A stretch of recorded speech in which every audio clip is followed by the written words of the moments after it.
నమస్తే అమ్మా. హాయ్. ఇప్పుడు పవన్ కళ్యాణ్ గారు నిన్న ఆంధ్రప్రదేశ్ లో ఒక మీటింగ్ లో రెచ్చగొట్టి వ్యాఖ్యలు చేశారు. ఎలా అంటే ప్రతి ఒక్క వైసీపీ గుండాలను తొక్కి నారా తీస్తామని చెప్పేసి అన్నారు.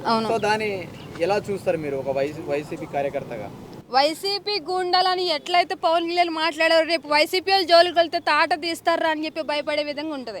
ఎందుకంటే ఇప్పుడు ఏదో ప్రభుత్వం వచ్చింది కదా అని చెప్పి సైలెంట్గా ఉండొచ్చేమో, కానీ రేపు మా జగనన్న ప్రభుత్వం వచ్చిన తర్వాత ఒక్కొక్కటి మొత్తం తాట తడిసిపోద్ది అంతే. ఎందుకంటే మాటలో చెప్పలు ఉండవు, అంతా ఇంక యాటపోతులు నరికినట్టు నరికేస్తారు. ఇంకా ఎందుకంటే దయచేసి ఎప్పుడైనా సరే ఇప్పుడు మా ప్రభుత్వం ఉంది కదా, ఏదంటే చెల్లుతుంది, ఏదైతే జరుగుతుందో మీరు అనుకుంటున్నారో, రేపు మీ కర్మ గాలి గట్ట జగనన్న ప్రభుత్వం వచ్చిందా, మీరు కళ్ళల్లో కూడా వామ్మో జగన్ వస్తాడు, వామ్మో జగన్ ప్రజలు వస్తారు, జగనన్న సైన్యం వస్తుందిరా బాబు అని చెప్పి మా అన్న ఏ రోజైతే వచ్చిన ప్రభుత్వం 2 monthsకే ఒక్కొక్కరికి ఇంకా ఎట్లా తడిసిపోద్ది అంటే మాటలు కూడా చెప్పలేము, వాళ్ళ ఊహలకే అంచనా వేస్తున్నాము.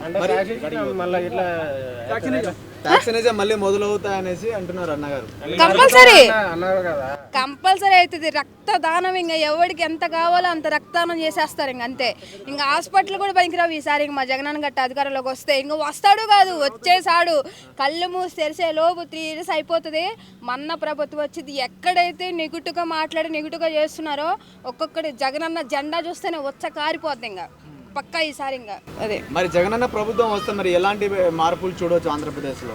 మార్పులు కాదు, ఇంకా ఎక్కడ చెప్తున్నా కదా, ఎక్కడ అన్యాయం జరిగిన జగనన్న గురించి కానీ జగనన్న అభిమానం గురించి కానీ ఎవరైనా నోరు జారితే దాని అమ్మ జీవితం వాడు ఇంకా పక్క పై లోకాలకే ఉంటాడు. ఇంకా కింద లోకాల భూమి మీద అవకాశం ఉండదు.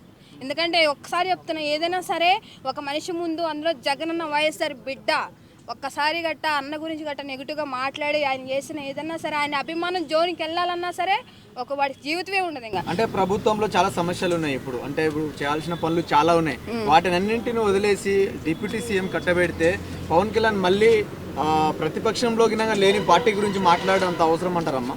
అదే అంటున్నా, అదే కదా మా జగనన్న మొన్న పవన్ కళ్యాణ్ గారికి హెల్త్ బాగోపోయినా కూడా మన చంద్రబాబు నాయుడు గారికి విష్ కూడా చేశారు. అలాంటి మంచి మనిషిని కూడా గోండాలు రౌడిజం చేస్తారు అది ఇది అని అంటే ఎట్లా ఊరుకుంటారు అబ్బా? ఆయన ఉన్న అభిమానికి రక్తం ఉడుకులాడుతుంటుంది. నేను చెప్తున్నా కదా, దయచేసి ఎవరైనా సరే ఆచి చూసి మాట్లాడితే మంచిది. ఎందుకంటే జగనన్న ప్రభుత్వం గట్ట వచ్చిందంటే దాని అమ్మ జీవితం ఎందుకు పెట్టుకున్నారా వాళ్ళ పార్టీ జోలి వాళ్ళ మనుషులతో అన్నట్టు ఉంటుంది. ఒక్కొక్కడికి అందరికీ ఒకటే చెప్తున్నా, దయచేసి నోరు జారొద్దు. ఎందుకంటే ఇప్పుడున్న ప్రభుత్వం ఉండొచ్చేమో, కానీ నెక్స్ట్ ఆ ప్రభుత్వం వచ్చిన తర్వాత అసలు ఇంక ఎద్దురా నాయన మేము వైసీపీ జోలికి రావురా అన్నట్టు విధంగా ఉంటుంది. అందరికీ ఒకటే మాట చెప్తున్నా, జై జగన్. కంపల్సరీ అన్న వస్తాడు. వచ్చిన తర్వాత దాని అమ్మ జీవితం ప్రభుత్వం ఎట్లా ఉండాలంటే వచ్చిన 2 monthsకే చొక్కాలు మొత్తం తడిసిపోతాయి. ఇంక అంతే. మంచి చేసిన వాడికేమో ఉంటుంది, లైఫ్ ఉంటుంది. చెడు చేసినోడు ఎవడైతే నెగిటివ్గా మాట్లాడి జగనన్న జోలికి వస్తాడో వాడు అమ్మ ఇంకా వాడి రక్తదానాలు కూడా ఉండవు. ఇంకా డైరెక్ట్ పరలోకానికి. ఇంకా అంటే కూటమిని తట్టుకొని మళ్ళీ ప్రభుత్వం రాగలుగుతుందా? కూటమిని తట్టుకొని ప్రభుత్వంలోకి రాగలుగుతుందా? కూటమి ఆడుంటుందన్న అప్పుడు ఏడుండదు. ఇంకా జగనన్న ప్రభుత్వం ఉంటుంది. ఎందుకు రాగలదన్నా?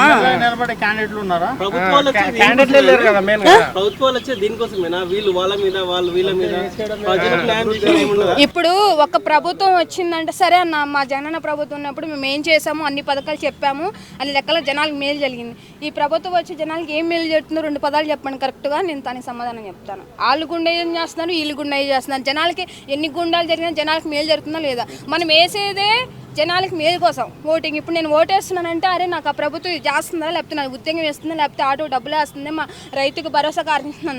ఈ ప్రభుత్వం వచ్చాక ఏ భరోసా డబ్బులు ఇచ్చింది ప్రభుత్వం? ఏది లేదు కదా. ఇప్పటికైనా చెప్తున్నా, జగనన్నకే ఓటేస్తాం, ఆయనే వస్తాడు, ఆయనకు ఉంటేనే జనాలకు మేలు జరుగుతుంది. కొంతమంది ట్రోలింగ్ లేకపోతే బ్యాడ్ కామెంట్స్ ఏదైనా పెట్టుకోండి, ఎవడు ఎన్ని పెట్టుకున్నా సరే పక్క జగనన్న ప్రభుత్వం వచ్చేది. దమ్ముంటే కాసుకుంటాడు 2029.